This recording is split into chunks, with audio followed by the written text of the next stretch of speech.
Well, before I start my talk tonight, my colleagues and I have been anticipating future events like this, and we wanted to take just a moment to do some polling to help us plan next year's event.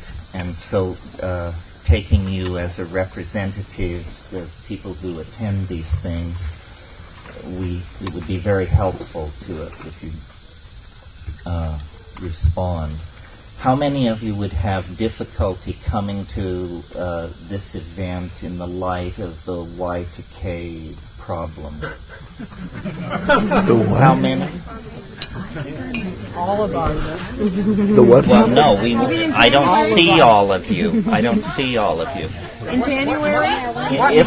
If it were to be held in the same time frame as we've always done it, where you would be putting your deposits down in November and December, how many of you would feel trepidation about that in the light of the tentative problem? I would. Well, not a lot, not an overwhelming number. Because it won't matter. Yeah, who cares?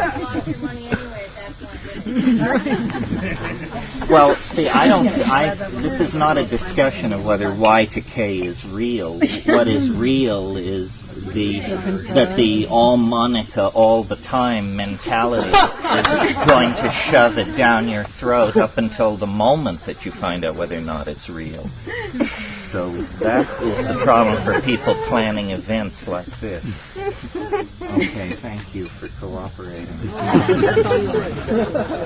Well, this is a problem if people are, digging in, storing grain, fighting hegemony, we won't have an opportunity for something like this, or it would be scaled back, or perhaps later.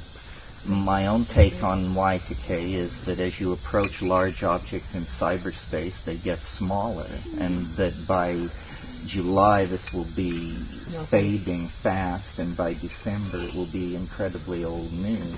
But I could be wrong.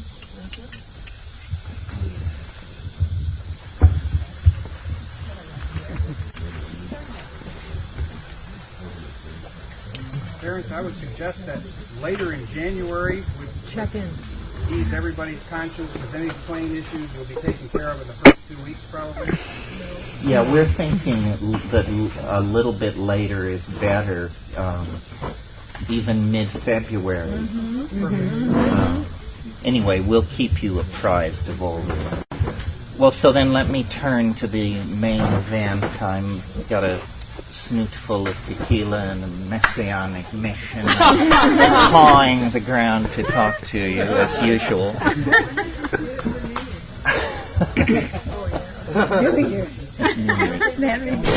Everybody has their own news. That's right. I guess the title of tonight's talk is Linear Societies and Nonlinear Drugs, which is something that I just had to pull out of the air when Ken finally slammed me to the wall for what I would be talking about this night many months ago. But more and more for me, especially with this group, these things have become sort of summations and I guess I hope convivial examinations of just where we are, we each and every one of us, and then this enterprise, whatever we mean by that, in the context of everything else that's happening in the world. In other words, the psychedelic experience, the entheogenic experience contextualized. And as I try to think about, what, if anything, I can bring to the party, I guess it's that what I'm interested in is psychedelics as a philosophical tool.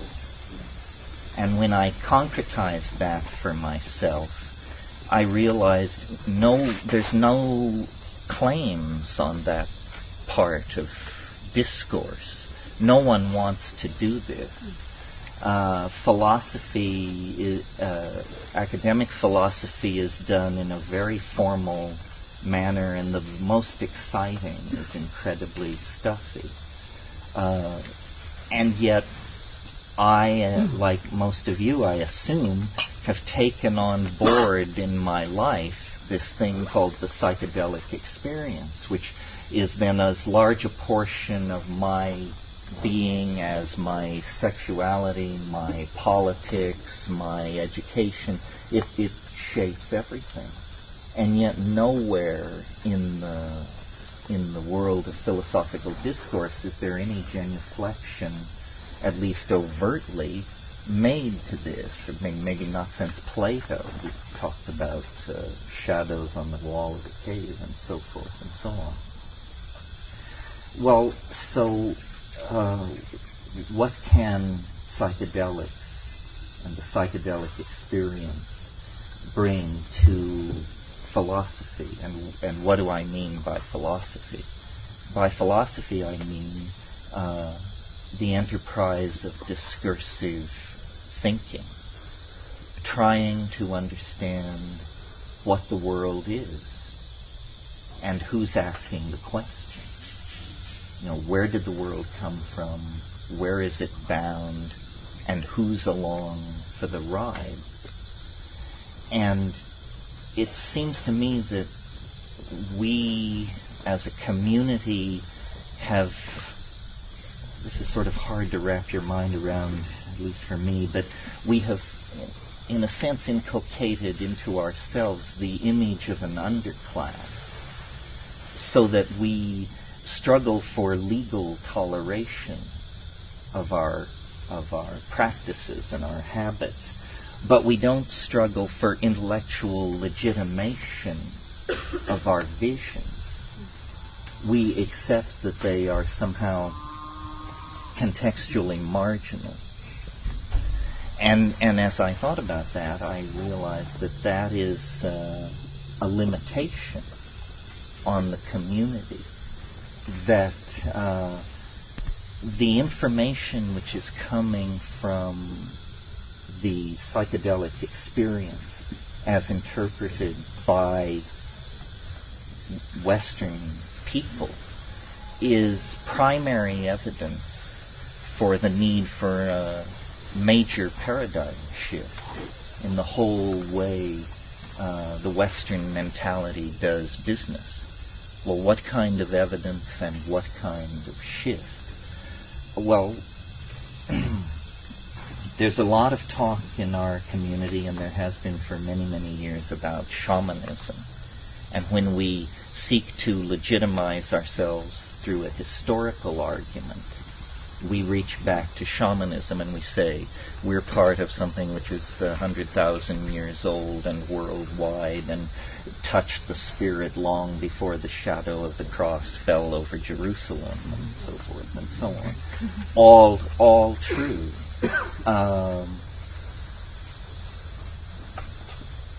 And in a way that has, I think, that tendency, which is part of the broader tendency in the Western mind to valorize and grow nostalgic over the primitive, has put a certain political cast on our stance and our position. But what we are is, again contextually, is a culture of science. And I'm speaking now of our community. It's the Albert Hoffmans and the Dave Nichols and the Sasha Shulgins who have kept our canoe afloat. These are men of science. It's methods, it's vocabulary, it's culture. We have not, though we certainly honor those people and love them, as their rhetoric is not the primary rhetoric of the larger community of psychedelic users, which tends toward this, as I refer to it, this shamanistic aboriginal nostalgia. Let me just turn left here for a moment and say, I feel more comfortable with the scientific end of things. I think the news coming out of science is the most psychedelic news there is. When I go to the internet, I go to things like Science Alert and the Hubble Picture of the Day and this sort of thing. And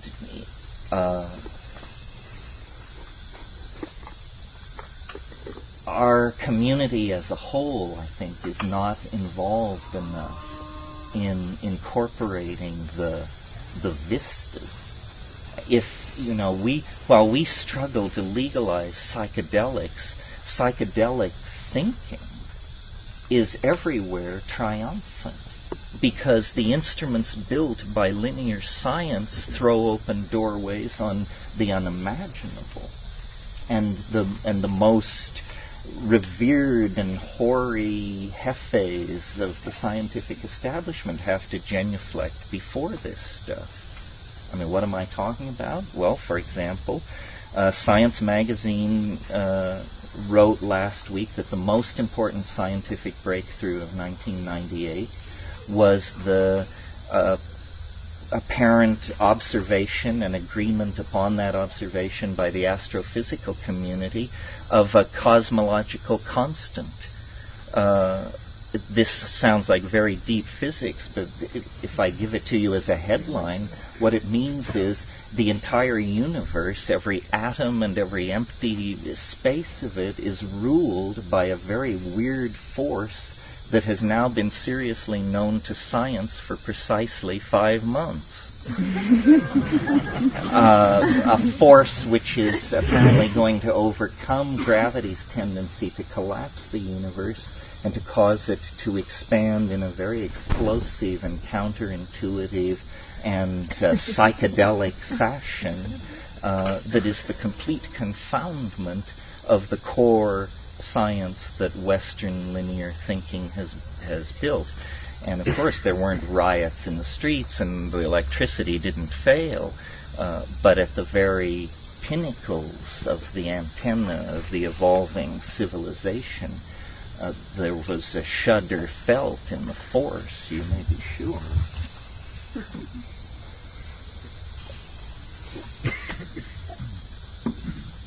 So,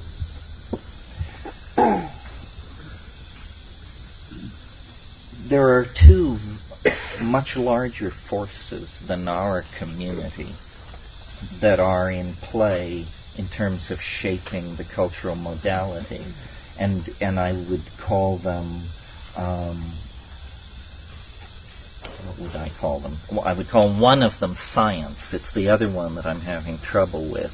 It is everything which is not anchored in the rational. You know, the 20th century is the most spectacularly celebratory, has the most spectacular celebratory affair with the irrational since the 16th century. I mean, never before have so many prophets, wizards, wise women, casters of runes, and seers of visions moved among the people, plying their wares. And part of this is brought on by the tension between the failure of the education system at the very moment of an inflationary expansion of knowledge, so that it's very hard to be au courant in all fields. And if you're not current in a field, then probably your version of that field is some kind of story, a myth. You know, I mean, if you can't keep up with quantum physics, why not fall back on archangels? You know, it requires less intellectual engagement or something like that. Discourse is fragmenting.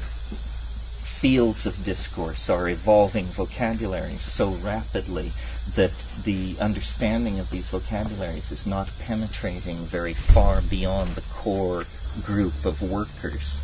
So then this is creating kind of islanded systems of self-reference, where outside those systems of self-reference, information doesn't travel. the people who are the gene splicers know very little about remote sensing, and both of those parties know very little about recent discoveries in astrophysics, for example. So there's an intellectual fragmentation.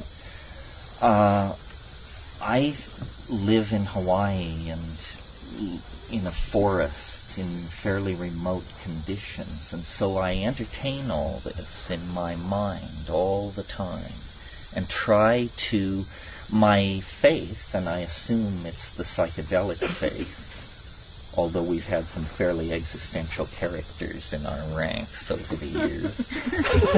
But the psychedelic faith, I think, is that the universe is beautiful in the Platonic sense, and therefore good and true. In other words, we're optimists. We're not flailing existentialists. We're not relativists, because we have a real standard to measure our spiritual coinage against. So we're not relativists. This is a point I'm really keen to make, because we're embedded in relativism. It's all around us. It's the air we breathe. But it is not inimical for the psychedelic community. I mean, I think the psychedelic experience is the only authentic source of reliable contact with the numinous. I mean, meditation and so forth and so on is all very fine, but it requires a leisure class involved in philanthropic support of this kind of foolishness, where the psychedelic experience is immediate. And so, now I've lost my way here. Yes. No, optimism. So I sit in Hawaii and I look at all this and I try to contextualize it and come out with a good story, because I think the best story will win. So if you can get together the best version of how it should all come out, so shall it be. And I work at this because in the past I've been very, very happy with the results between my interior fantasy and the unfolding of historical development. I mean, I wished for LSD, and then it happened, and then I dreamed of the internet, and then it happened. So I should keep at this. Definitely. And I recently read a very interesting book called 1,000 Years of Nonlinear History by Michael DeLanda. And if you get a chance, you should take a look at this. And he made a point which caused me to expand his point into this little thing I'm going to tell you now. But his point was that human beings are very involved in the movement of geological material, that as a species we move rocks around on a very large scale. And of course it's interesting that some of the earliest human structures are the most physically massive and weighty, like the Great Pyramids. So DeLanda made this point about our relationship with the geological stratigraphy of the Earth, and that cities were a kind of geological extension of the process of crystallization, carried on through the intermediation of a biological unit, i.e. intelligent primates who are building these structures. And I thought that was very interesting. I had never considered it before. I've talked about virtual reality, and I've said that it's nothing new, that was a virtual reality, and Çatalhöyük was a virtual reality, but done in stucco and fired ceramic and stone, and that when the medium is so intractable as stone, the epistemic assumptions that get formed about what reality is are very different than if you can build Versailles at the click of a mouse button. But nevertheless, it's the same. But embedded in my reading of DeLanda was I've been thinking a lot, and I talked to you a lot last year, about artificial intelligences and minds which are not human, minds which are very different from us, intelligence which is very different from us. While the naive are scanning the stars, our appliances have become telepathic. There is a very strange kind of intelligence being called into existence by ourselves, strangely enough. And this is the connection to Delanda, this artificial intelligence which is being called into being by human activity is made of the same materials as and Çatalhöyük. It's made of ceramics, glasses, and metals. It's that. So then I took this on board and thought about it, and I've sort of come to some kind of cyber-pantheistic Emersonianism, which is, here, I'll give it to you as a headline and then work backwards so that in case I forget what I'm saying, it won't be lost to suffering mankind. The Earth's strategy for its own salvation is through machines, is what it is. And human beings are some kind of, we are the deputized spouse. We are the bride in this alchemical rarefaction of glasses, ceramics, metals, and volatile materials. Apparently, the Earth is like some kind of an embryonic or fetal thing. And at the end of its gestation, what is happening is it is ramifying its nervous system, is appearing in its developmental, in the unfolding of its morphogenesis. And as we contemplate nanotechnologies and see ourselves working through bacteria and this sort of thing at the engineering level, you have to be blind to not then reflect back upon the fact that in some sense we are already working at that kind of level at the behest of it is not clear who, because nobody ever asked the question in quite this way before.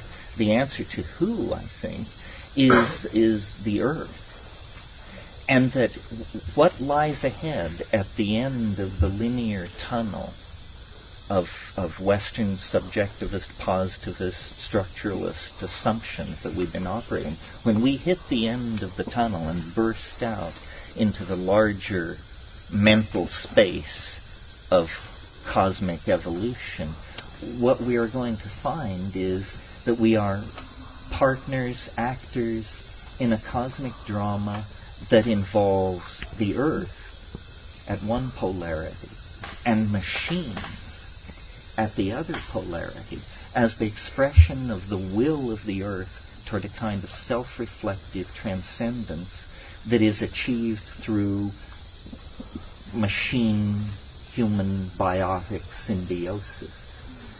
And this is, there'll never be a headline which says this. Some people won't even notice that it's happening because these large-scale processes can be described by many metaphors at many depths. But I'm telling you, I think this is what's going on. The reason I like this story is because it's not a story about processes out of control. It's not a story about human guilt. It's not a story full of we musts and we shoulds. It's a story which gives honor to every part of the unfolding experience field. In other words, biology, technology, human culture, human traditional values, transcendent human dystopian values. It's a story of things on course, on time, and under budget. And I assume that's how nature really operates. And that we live inside some kind of anxiety-producing culture that is a necessary, I don't want to say evil, but a necessary response to conditions of stress. There are processes which waste, nuclear waste buildup, urbanization, land disturbance. There are processes which, if allowed to run on indefinitely, would wreck the whole system and pitch it into chaos. But Confucius said, no tree grows to heaven. And what he meant by that is it's fruitless to project any process to infinity, because any process projected to infinity creates some kind of catastrophic scenario. If no fruit flies died in 6 months, the Earth would spin out of its orbit from the weight of fruit flies. No, I don't think that's true. But what an image, right? Somebody once told me if the Earth completely disappeared except for its nematodes, that you could still see the outlines of the continents if you were standing on the moon. I thought, now just who gathered this?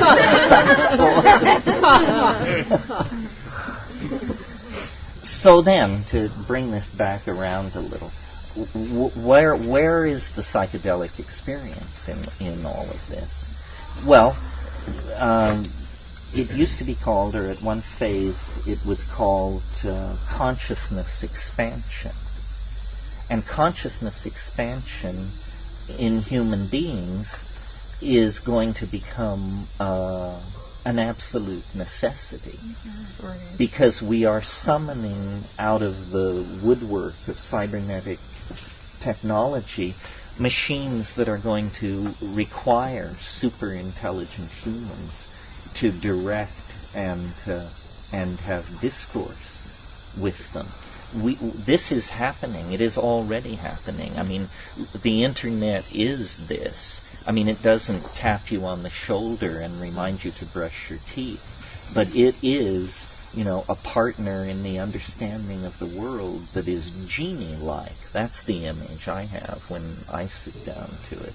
It is all John Dee would have asked of his archangelic messengers. He wanted instantaneous information on the political situation in the courts of Europe. He wanted information on the course of the Drake's expedition then on the other side of the planet. The internet is this kind of magical, intelligent prosthesis. And as I said, there won't come a dramatic moment, I think, a la Lawnmower Man or something like that.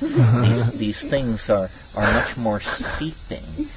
The only people who, in fact, can see the game move against the background of the forest pattern are psychedelic heads. You have to think about this stuff, and you have to develop vocabularies for catching it in action. This is what the game of being an intellectual is, I think. Trying to see the process of morphological unfoldment in action and guess the direction in which it's headed.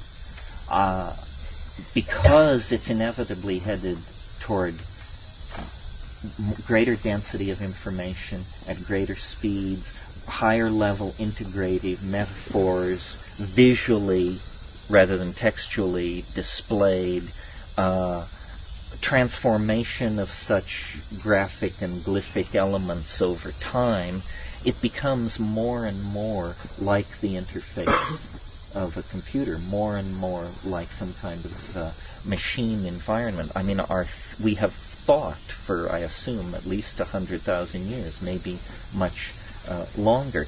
But the quality of thought, it was early. When it was early, it was intermittent. It was thin. It was a groping. It was an undigested intuition, a perception slipping away from the mind's eye because of media reinforcement and education and acculturation and the passage of 100,000 years.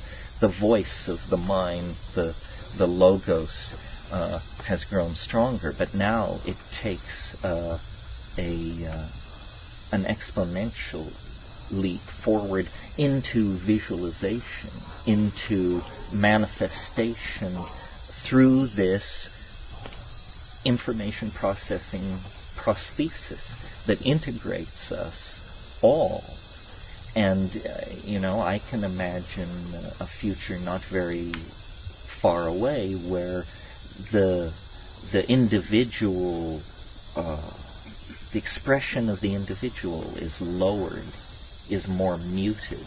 I mean, this is the most individualistic, individual worshipping century, the century just ending, that we have ever known. And its great accomplishments, its great works of art were all accomplished by individuals and political undertakings such as the Third Reich and so forth and so on. Also highly motivated individuals who rose above the masses. I'm not sure we can afford the luxury of that kind of exhibitionistic individualism in the future. And I think probably it's not that we're talking about a restriction of human rights. We're talking about a transformation of human drives. The states of integration and collectivity that will be sold as public utilities in the next century are anticipated now by group psychedelic experiences, ayahuasca sessions, this sort of thing. And the dichotomy, and I think I made this clear when I talked about the earth and machines, the dichotomy between the natural and the artificial is an obsession of the 20th century, hence canceled now. In fact, a whole bunch of things are canceled. We were talking at home about how Roger Shattuck in his History of Dada said that the 20th century couldn't wait to be born. It was born in 1888 at the death of Victor Hugo. And then I said, well, so if it was born in 1888, when did the 20th century end? And I think it ended in 1992. It expired early with the birth of the World Wide Web. What defined all that, modernity, was mass media. Mass media shaped that whole psychology. And it is now archaic. It is now, it's not archaic, it's obsolete. It's wonderful that the phrase 20th century is beginning to have that wonderful brown gravy Edwardian tone that used to be reserved for the term 19th century. Meaning, those terribly stuffy and confused and rather silly people who just didn't quite get it right, but were doing the best they could and muddling through. And thank God they gave way to us, the people of the 21st century. Let me see.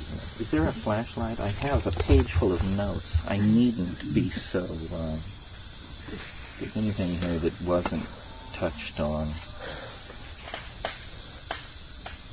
Well, some notes about this planetary intelligence. Thank you, Jim. And how all that works. One of the insights that I've been reading different people this year, maybe you can tell, and one of the people I've been reading is Greg Egan, who I talked about last year, but now I've read more. Yes. Now I've read Diaspora, and the ones where he makes no effort whatsoever to explain it to you unless you've already done your homework. And then Jonathan today, in his lecture, talked about DNA a little bit and frame slippage and all of that. And it reminded me of it. The thing that I'm coming to from my psychedelic experience and my life experience and the whole ball of wax is I've said for many, many years that the world is made of language. That was just sort of one of my bumper stickers. But I think that there's that carries some of the flavor of what I want to say there, but that there's more to it than that. It's that everything is code.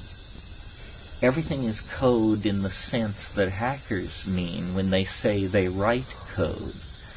When Sasha stands up and waves his arms and draws what he calls the dirty pictures, he initiates you into a code, a vocabulary with very defined rules and quick to learn. And then they're like tinker toys. Once you know the rules of the connectivity, then you can sit down like a child and begin to stick these things together and say, well, what would this be like? And what would this be like? And does God allow this? Or does this break the rules? And so forth.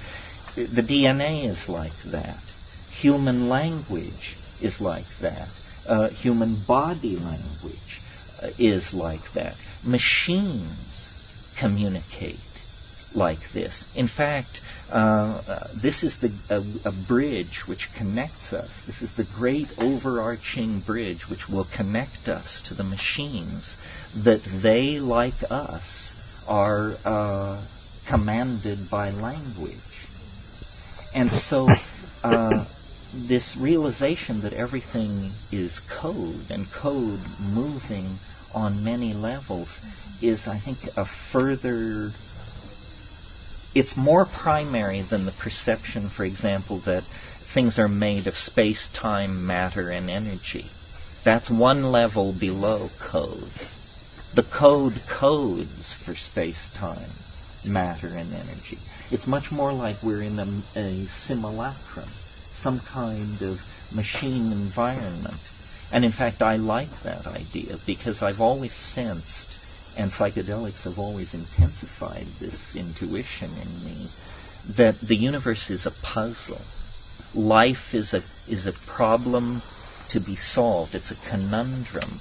It's not what it appears to be. There are doors. There are locks and keys. There are levels. And if you get it right, somehow it will give way to something extremely unexpected. DMT is a perfect example of that. And of course, at the molecular level, it literalizes that metaphor. I mean, the DMT is the molecular key, the extraneous object introduced into the front door of the synaptic receptor. And then, you can plunder the palace for 5 minutes.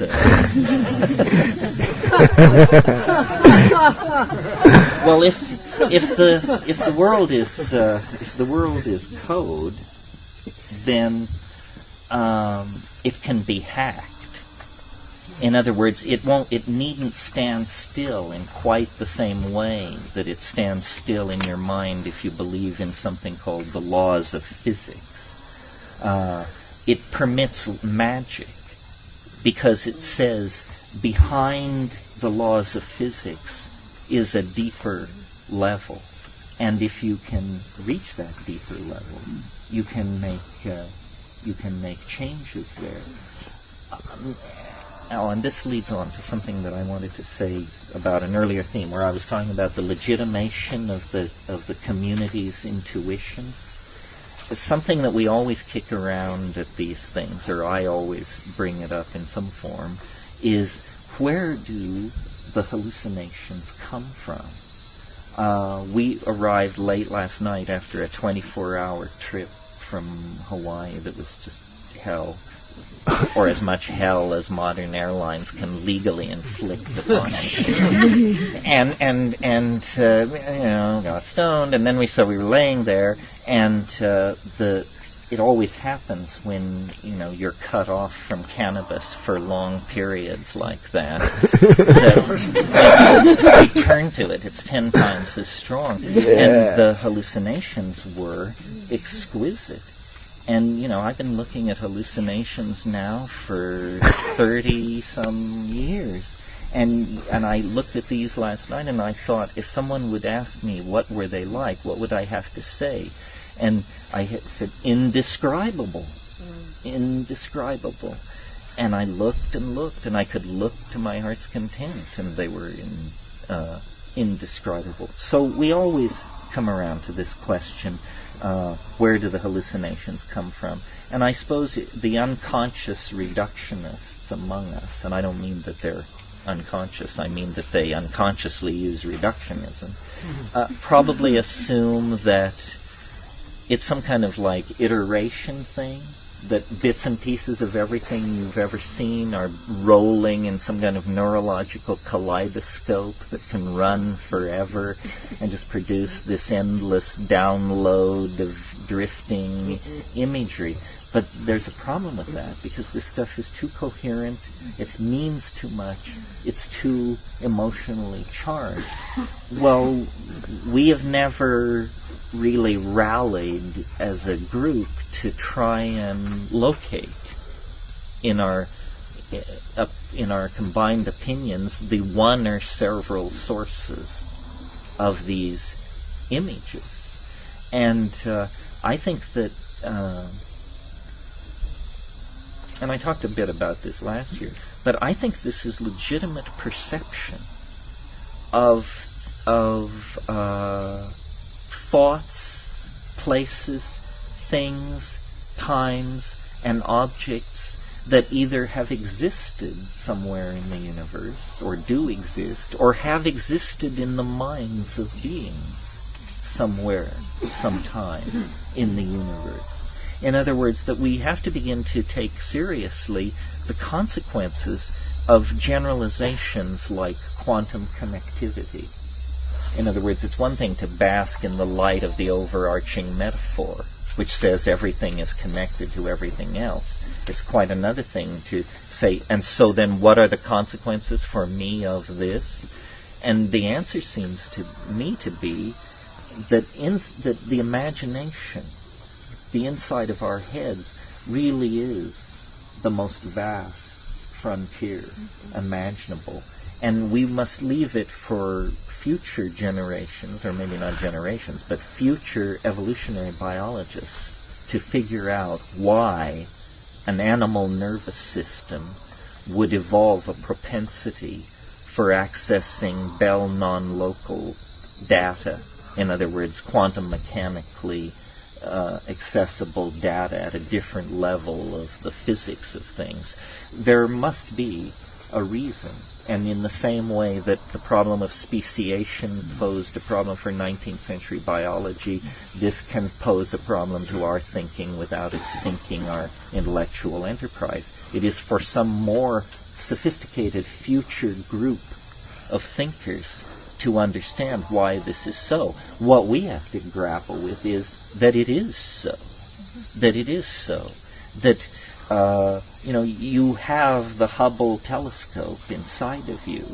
You have inside of you an informational gathering instrument that can give you good intelligence about things so immeasurably distant from this point that to state it in numbers and units is meaningless.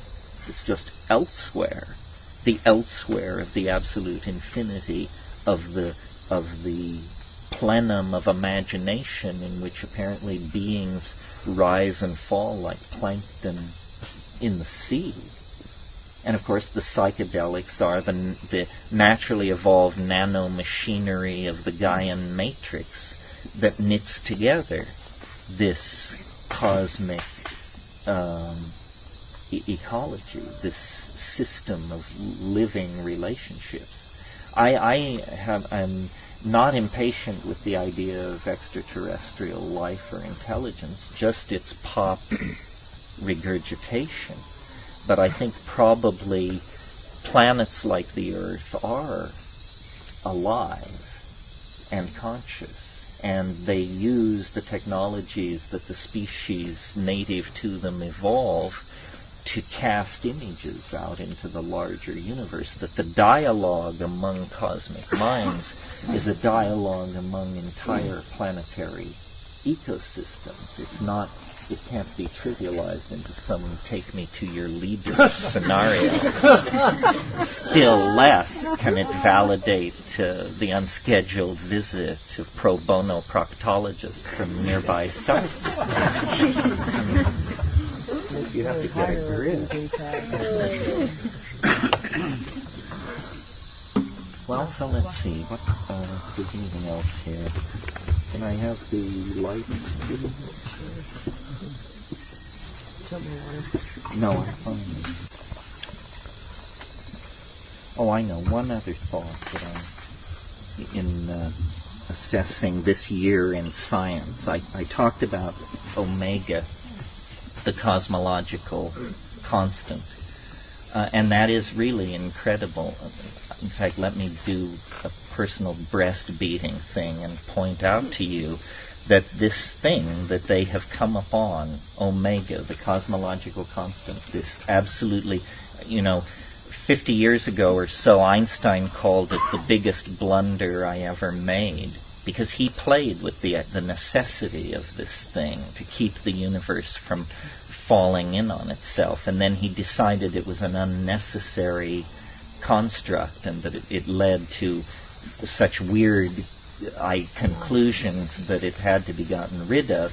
And so that was all very well and good until these recent measurements of the distances of certain supernovae carried out independently by several teams of astrophysicists brought the news that the universe is expanding faster than the laws of physics allow. And when they looked at how much faster, they realized that it called the cosmological constant back into existence.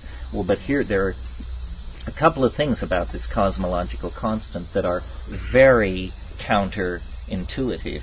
The first is that it acts on empty space. It does not require matter to manifest. It is a property of space itself, the cosmological constant. The second thing is it's a repulsive force that is growing stronger and stronger. Forces don't grow stronger and stronger. They grow weaker and weaker. Gravity grows weaker, light grows weaker, everything grows weaker. This force, as time progresses, gets stronger and stronger. Well, that means when you project it out toward, billions of years into the future, it becomes the dominant force. It overcomes gravity, it overcomes the strong force, the weak force, it overcomes all the forces, it becomes the dominant force. The other thing about it is that it becomes stronger not on an even slope, but asymptotically it becomes stronger. Well, now this produces something very much like what I've been yakking about since 1971, the novelty wave, the so-called time wave.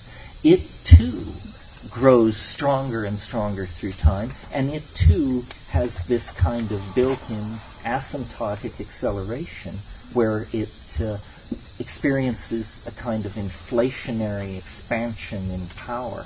The two map over each other very well. But when you talk, returning now to the cosmological constant, when the astrophysical community realized the consequences of taking this on board, they realized that it was dissolving the entire model of what cosmology has been throughout the 20th century. Because what it's really saying, this discovery, less than 6 months old, is that space itself is in the act of exploding, that the universe is on the cusp of an inflationary phase of expansion similar to the inflationary expansion that occurred at the time of the Big Bang. What would this look like? What would it feel like? Nobody can even imagine. It is not upon us. I don't mean that. but I mean that in the near future of the universe, in the next billion or 2 billion years, things will change very, very dramatically. Everything will begin to rearrange itself according to the expression of this asymptotic power. So that was the biggest news in astrophysics. The other news, which has psychedelic implications, I think, also comes from astrophysics. As you may recall, last August, I think it was, I can't remember exactly, every man, woman, and child on Earth got the equivalent of a dental X-ray when there was a thing called a star quake on a magnetar, a magnetic neutron star 20,000 light years away, experienced a catastrophic collapse, and there was a wave of gamma rays that were turned on every light in the system when it hit the planet. And an event like that had never been observed before. And I got to thinking about this, and I realized, we've only been looking for this kind of thing for 30 years. There's probably quite a bit of this kind of anomalous, high-energy, short-duration fluctuation of radiation going on in the galaxy. And then I had a kind of an image, I wouldn't say a vision, but a kind of an image of how things are really arranged on the larger level in terms of the galaxy. And the image was of a donut. And we're accustomed to being told that we're out at the edge of the Milky Way, where stars are few and far between. That this is the boonies, in other words. But I'll bet you the boonies are where biology thrives, because the low star density and the distance from the galactic core and these extremely energetic events at the core would create a kind of donut situation, where it's the toroidal area out near the rim where stars are slow burning and they don't collide with each other and planets can form, and you get the 5 billion year run you need to get to civilization.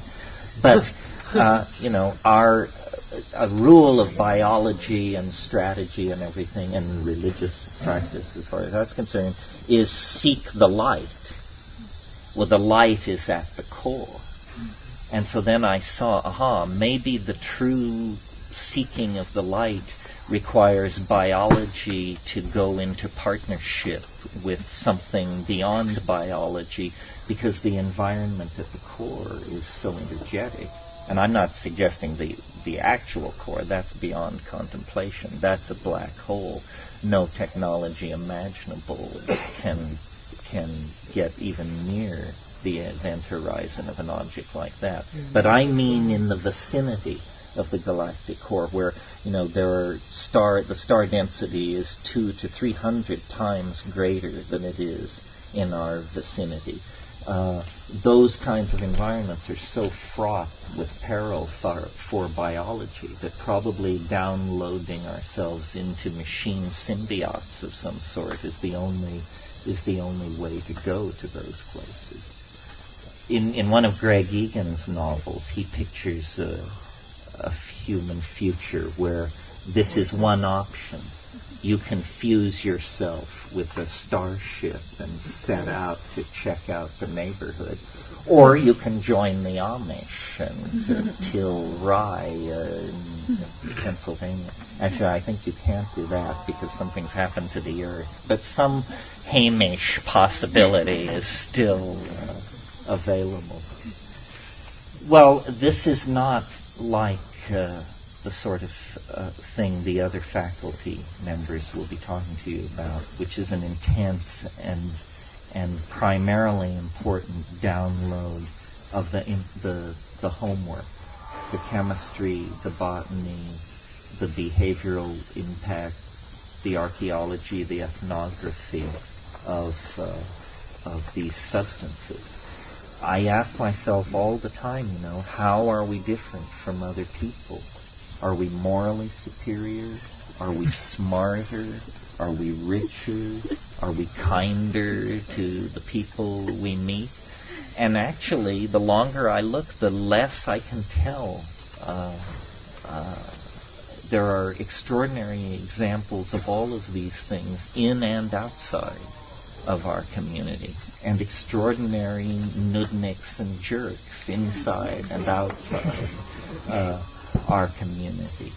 But we have in our hands tools that I think, if people were correctly presented with them and understood without hype and hysteria and hyperbole what this psychedelic enterprise is about, that we would win them to our cause, because our cause is the human cause, the cause of thinking and communicating and building and bringing into existence new forms of beauty, new possibilities for being. And this can be done without psychedelics, certainly. But with psychedelics, it is accelerated. And it has a feeling not only of immediacy, but of, the only way I can put it is correctness. It isn't the lonely neurotic artist thrashing toward some kind of self-reflection. It's the firm guiding hand of a greater mind, the logos, the earth, I'm not sure, but a greater mind. I mean, true art truly is truly inspired. And the muse, I don't think, was more real for Homer than it is for each and every one of us when we're in the presence of the mushroom, or ayahuasca, or DMT, or LSD, or something like that. So, I suppose I will go to the grave with life as mysterious to me as I found it when I came to consciousness around 6 or 7. But I think life is, whatever it is, it's an opportunity of some sort. And the things I have been most grateful for were the things that I met at the frontiers of knowledge, of sexual experience, of psychedelic experience, knowing, feeling, and being one with being are how I would categorize that breakdown. So I think the future is bound to be very confusing and demanding for most people. And there are many claims on each of us and our intellectual loyalties and where we put our energy. Should we tolerate relativism? Should we be Mahayana Buddhists? What's our position on the Huichol? How do you relate to Monica? All these things that can be sorted out, But I feel actually like the thing that I always dreamed of in my early youth was a miracle. I didn't particularly like Ouspensky's book In Search of the Miraculous, but I loved the title, and I used to just sort of chant it as a mantra. In Search of the Miraculous, just one. I knew the rules. Just one is enough, because one secures the possibility of an infinitude of miracles, whether you have observed them or not. Well, now I'm 52, and I've seen, 4 or 5, which is 4 more than necessary to make me a lifetime optimist. But the recurrent, the enduring miracle, however it's achieved, is the psychedelic rush. That giddying moment when all all bets are off, all boundaries dissolve, the machinery of language fails, the adjectival wheel wells burst into flame, and then, you achieve orbital velocity, and are in the presence of the thing. And I cannot believe that is not a salutary experience. And you've heard me say many times that how itchy it makes me feel to think that somebody could go from birth to the grave without having that experience. They can make of it what they want. They can denounce it. They can deify it. But one should have it because it's one of the compasses, the primary compasses of being. And it's larger than the historical context. I mean, the point of this talk tonight was to talk about linearity and idea systems and the nonlinear impact of these drugs and the way they break down media bias. But all these intellectual ideas exist in the light of the sun of this unspeakable primary experience, and we can draw it, paint it, sculpt it, act it, dance it, drum it, and never take anything away from it, never define it, never occlude it. It is a miracle. It's like having the presence of a deity. It's, I think, very hard for me to open myself up at any given moment to the full implications of how fortunate I am and how good life is in the shadow of this particular tree. Anyway, that's the formal talk for tonight. Thank you very much. And now we'll entertain questions, which is usually much more fun. So, anybody got a take on that, or want to say something completely oblique, or anything else? Last year. We start with last year. Human intelligence, or giant intelligence, or artificial intelligence, extraterrestrial. Can you speak up? You'll repeat it. Well, the question is about the discussion about artificial intelligence. You mean the hierarchy of the Yes, relationship please. of Yes. these things? Well, I don't know. I guess it's becoming easier for me to be a mystic about the Earth than to think that we are going to be rescued by the Galactic Federation. I think that the Earth, that it's a profound connection. The Earth is the foundation of everything. It's the foundation of biology, and it's the foundation of machine culture and machine architecture. So, if you can imagine that a redwood is alive, it's much easier for me to imagine that there is some kind of slow-moving, telluric intelligence that may have begun as a homeostatic system. In other words, to stabilize the atmosphere, to create a chemical environment that had a momentum to it that wasn't driven by the cosmic ambiance. You understand what I mean? Something with feedback, perhaps. Yeah, feedback mechanism. And then, of course, people say, well, it's very hard to imagine it because there are no genes, there is no nervous system, there is nothing that we can quite... But I think that, first of all, we don't know a great deal about the Earth, the ocean currents, its magnetic fields, its 32 nutational and precessional motions, its core dynamics, its distribution of materials. It is complicated, and that's what's always required for self-referential and feedback systems to evolve. Life evolved on the surface of the Earth. Now, in the usual story of this, the Earth is not a major player. It's just sort of where it happened. But on the other hand, what if you took the view that the Earth permitted or coaxed into existence or made possible or encouraged or enzymatically catalyzed these processes? And the geomagnetic reversals, the glaciations, the ebb and flow of nitrogen levels in the atmosphere, all of this has pumped biology.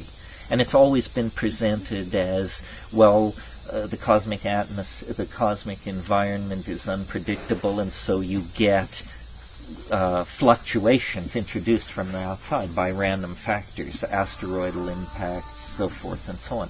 But again, this is just a first try with the data. This is just somebody blowing smoke, basically. The fact is, you're presented with an extremely organized and coherent situation, the Earth with its many species and ecosystems, and you don't know how it got there. And you don't know where it's headed either. Now, our culture is a culture of guilt, and so the story of civilization is supposedly a story of rape, mayhem, turning the wrong direction, losing the connection. To some degree that may be true, but I think it gives much too much credit to humanity in that it actually hypothesizes that human beings, a primate species, could overwhelm nature's dynamic drive toward order and beauty and take control of things. Well, that's our myth about ourselves, is that we can take control. But we never have gotten control. All of our societies have been a mess. All of our explorations have been brutal and negatory. So, and now comes the machines. And they are produced by biology, which comes from the Earth. And what are these machines made of? Well, glass, crystal, arsenic, copper, gold, all these things, and they're being hooked together exactly on the model. Clearly the machines are modeled on biology. We talk about connecting them. We talk about languages. We use a vocabulary that we had previously used for biology to talk about these things. And you see there's a funny thing built in there, which is we are designing the machines to be more and more intelligent. But what we don't understand is that they operate in a different universe from us because we operate at about 100 hertz. A machine you can buy down at any computer store operates at 400 megahertz. That means that you can run an eternity of human lives in an afternoon. It means, in a way, that we are creating a creature that lives in a different kind of temporal universe than us. And we are teaching them to design themselves to be ever more intelligent. And once some kind of intelligence arises, because it's intelligent, the first thing it does is design a more intelligent version of itself. Well, at 400 megahertz and with a worldwide amount of processing power to draw on, you can imagine something coming to embryogenesis in a matter of hours. Something emerging, recognizing itself for what it was, and then just starting up the ladder. And what would this look like to us, and where is our place in it? This is the adventure of the future. We are going to be a different kind of people because we're going to have to live in the presence of alien minds that will be manifestly and obviously alien. They won't hold back, and they're not going to be, at every moment interested in us either. In fact, we will become, a footnote in their encyclopedia of being, and what they become in our encyclopedia of being remains to be told.